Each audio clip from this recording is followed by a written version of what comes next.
नमस्कार, SDF live India में आपका स्वागत है और आपके साथ मैं हूं गौरव सिन्हा। टीडीपी और जेडीयू के कंधे पर खड़ी एनडीए सरकार के मुखिया एक बार फिर नरेंद्र मोदी बने हैं और आगामी 9 जून अर्थात रविवार की शाम 7:15 पर वह राष्ट्रपति भवन में तीसरी बार पीएम पद की शपथ लेने जा रहे हैं। उसके बाद मंत्रिमंडल के मंत्रियों को भी राष्ट्रपति द्रौपदी मुर्मू शपथ दिलाएंगी। राष्ट्रपति द्वारा केंद्रीय मंत्रिमंडल में शामिल होने वाले सदस्यों की सूची मांगी गई है। बताया जा रहा है कि एनडीए सरकार में शामिल होने वाले मंत्रियों के नाम पर अंतिम मुहर लग गई है और अंतिम सूची को अंतिम रूप देने का काम चल रहा है। इधर सोनिया गांधी कांग्रेस के संसदीय दल की नेता होंगी। आज संसदीय दल की बैठक में सोनिया गांधी को नेता चुना गया है। मिल रही जानकारी के अनुसार कांग्रेस के राष्ट्रीय अध्यक्ष मल्लिकार्जुन खड़गे ने संसदीय दल की बैठक में सोनिया गांधी के नाम का प्रस्ताव रखा और तारिक अनवर तथा गौरव गोगोई ने उनके नाम का समर्थन किया। इससे पहले कांग्रेस वर्किंग कमेटी की बैठक में राहुल गांधी को लोकसभा में पार्टी का नेता चुने जाने का प्रस्ताव रखा गया था और राहुल गांधी ने सोच विचार कर उसे स्वीकार करने की बात कही थी। मोदी मंत्रिमंडल में किन किन को किस किस मंत्रालय में जगह मिलेगी, यह स्पष्ट तौर पर कहना तो मुश्किल है, लेकिन कहा जा रहा है कि बीजेपी चूंकि इस बार बहुमत का आंकड़ा अपने दम पर जुटा नहीं पाई है, इसीलिए इस बार बीजेपी के लिए सहयोगी दलों के सहारे ही सरकार चलाने के एवज में उनकी मांगों को ठुकरा पाना आसान नहीं होगा। 16 सांसदों वाली टीडीपी की मांग बड़ी है और कहा जा रहा है कि एन चंद्रबाबू नायडू द्वारा गृह मंत्रालय और रक्षा मंत्रालय सहित 5 मंत्री पद की मांग की गई है। इतना ही नहीं, नायडू द्वारा स्पीकर पद पर भी दावा ठोका जा रहा है। 12 सांसदों वाली जेडीयू के सुप्रीमो नीतीश कुमार की नजर भी मुख्य रूप से रेल, कृषि और वित्त मंत्रालय सहित कुछ अन्य महत्वपूर्ण मंत्रालय पर है। हालांकि जेडीयू को 4 मंत्रालय मिलना लगभग तय है। एलजेपी रामविलास प्रमुख चिराग पासवान भले ही एनडीए सरकार को बिना शर्त समर्थन देने का दावा और वादा कर रहे हैं, लेकिन कहा जा रहा है कि उनके कोटे में परिवहन मंत्रालय सहित 2 मंत्रालय जा सकता है, जबकि शिवसेना शिंदे गुट को भी 1 या 2 मंत्री पद दिया जा सकता है। हालांकि इस बार बीजेपी की कई मंत्रियों को महत्वपूर्ण मंत्रालय से हाथ धोना पड़ सकता है, लेकिन कहा जा रहा है कि कुछ मंत्री रिपीट हो सकते हैं और गृह मंत्रालय, वित्त मंत्रालय, रक्षा मंत्रालय तथा विदेश मंत्रालय जैसे महत्वपूर्ण विभाग सहयोगी दलों को देने के मूड में बीजेपी नहीं है। लेकिन यह भी लगभग पक्का है कि बीजेपी को स्पष्ट बहुमत नहीं मिलने की वजह से इस बार टीडीपी और जेडीयू को कुछ महत्वपूर्ण मंत्रालय देने की बाध्यता बीजेपी की जरूर होगी। पहले के 2 कार्यकाल जैसा दबदबा नहीं रहने के कारण बीजेपी के मंत्रियों की संख्या अगर घट जाए तो शायद किसी के लिए आश्चर्य का विषय नहीं होना चाहिए। वैसे महत्वपूर्ण बात यह भी है कि अपनी शर्तों पर 10 वर्षों तक सरकार चलाते रहे नरेंद्र मोदी के समक्ष इस बार कई बड़ी चुनौतियां आएंगी, लेकिन तरह तरह की शर्त रख रहे टीडीपी प्रमुख एन चंद्रबाबू नायडू तथा जेडीयू सुप्रीमो नीतीश कुमार का दबाव नरेंद्र मोदी झेल नहीं पाते हैं और आने वाले समय में नाराज होकर नीतीश और नायडू सरकार को समर्थन देने से अगर मना भी कर देते हैं तो भी मोदी सरकार इन केन प्रकारेण 5 वर्षों का सफर इसीलिए तय कर सकती है क्योंकि कुछ छोटी पार्टियां और निर्दलीय सांसदों का मोदी सरकार को समर्थन मिल सकता है। यह सर्वविदित है कि कुछ छोटी पार्टियां और निर्दलीय सांसद अभी तक ना ही इंडिया गठबंधन के साथ हैं और ना ही उनका साथ एनडीए को मिला है। अगर टीडीपी और जेडीयू ने समर्थन का हाथ पीछे खींच लिया तो खंडूर साहिब के सांसद सह खालिस्तानी नेता अमृतलाल सिंह, फरीदकोट के सांसद सरबजीत सिंह खालसा और पूर्णिया सांसद पप्पू यादव का समर्थन नहीं मिलने के बाद भी बाकी बचे 4 निर्दलीय सांसद के तौर पर लद्दाख के सांसद मोहम्मद हनीफा, बारामूला के सांसद इंजीनियर राशिद, दमन और दीव के सांसद उमेश भाई, बाबू भाई पटेल तथा महाराष्ट्र के सांगली लोकसभा सांसद विशाल प्रकाश बाबू पाटिल मोदी सरकार का समर्थन कर सकते हैं। 4 सांसदों वाली आंध्र प्रदेश के जगनमोहन रेड्डी की पार्टी वाईएसआरसीपी का समर्थन भी मोदी सरकार को मिल सकता है।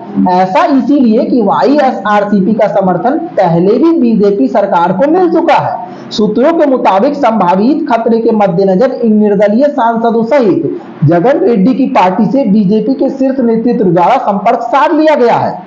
राजनीतिक विश्लेषकों का कहना है कि एनडीए सरकार को 293 सांसदों का समर्थन है। टीडीपी के 16 और जेडीयू के 12 सांसदों के नाराज होने की स्थिति में मोदी सरकार को बहुमत के लिए महज 7 सांसदों के समर्थन की आवश्यकता होगी। ऐसी स्थिति में वाईएस, आरपी और निर्दलीय सांसदों का समर्थन मिलने के बाद मोदी सरकार किसी न किसी तरह 5 वर्षों का सफर तय कर लेगी। बात अगर केंद्रीय कैबिनेट में मंत्रियों की संख्या पर करें तो लोकसभा में 543 सदस्यों की संख्या का 15% यानी केंद्रीय कैबिनेट में अधिकतम 82 से 82 मंत्री हो सकते हैं। मंत्रियों को अलग अलग विभागों की जिम्मेदारी दिए जाने के बाद सभी मंत्रियों का काम अपने विभागों को दुरुस्त रखना होता है और रिपोर्ट लेनी होती है। पीएम द्वारा कभी भी किसी भी मंत्री से कामों की रिपोर्ट मांगी जा सकती है, लेकिन इन सब के बावजूद गृह मंत्रालय को लेकर काफी चर्चा हो रही है। गृह मंत्री रहते हुए अमित शाह द्वारा किए गए कई उल्लेखनीय कार्यों के कारण उन्हें ही एक बार फिर गृह मंत्रालय मिलने की बात कही जा रही है, लेकिन शिवराज सिंह चौहान को गृह मंत्रालय सौंपे जाने की जोरदार चर्चा हो रही है। वैसे जम्मू कश्मीर से धारा 370 को हटाने और अंग्रेजों के कानूनों को बदलते हुए भारत के लिए नए आपराधिक कानून लाने वाले अमित शाह का दावा अधिक मजबूत दिख रहा है।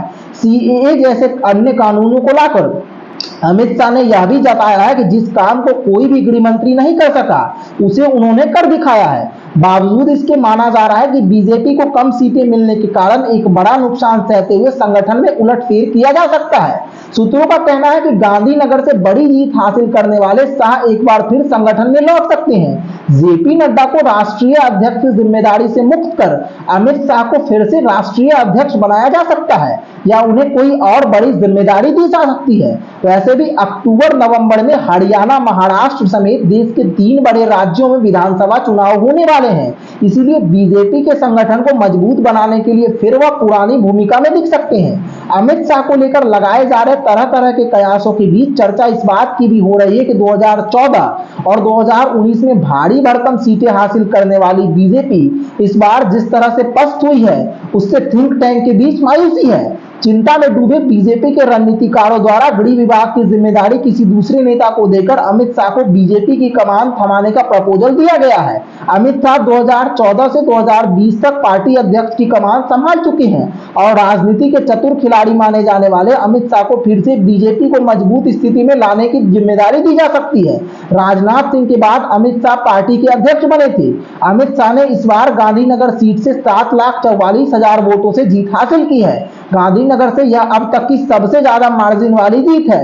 शाह 2019 में पहली बार गांधीनगर से लड़े थे। इसीलिए अब देखना यह है कि एक्सटेंशन पर चल रहे बीजेपी के मौजूदा अध्यक्ष जेपी नड्डा के कार्यकाल को और आगे बढ़ाने का रिस्क बीजेपी लेती है या अमित शाह फिर से अध्यक्ष बनते हैं। वैसे अभी तक सिर्फ लालकृष्ण आडवाणी ने ही 3 बार बीजेपी अध्यक्ष की कमान संभाली है। बीजेपी के रणनीतिकारों को लगता है कि 2014 और 2019 में विपक्ष भले ही मजबूत नहीं रहा हो, लेकिन इस बार विपक्षी इंडिया गठबंधन मजबूत स्थिति में है। विपक्षी गठबंधन को कुल 234 सीटों पर जीत मिली है। ऐसे में विपक्ष के पास बहुमत का आंकड़ा तो नहीं है, लेकिन उससे ज्यादा दूर भी नहीं है। यानी एनडीए में अगर बड़ी टूट होती है तो फिर ऐसे में इंडिया गठबंधन की सरकार भी बन सकती है। सरकार बनाने और बहुमत के लिए 272 सीटें चाहिए।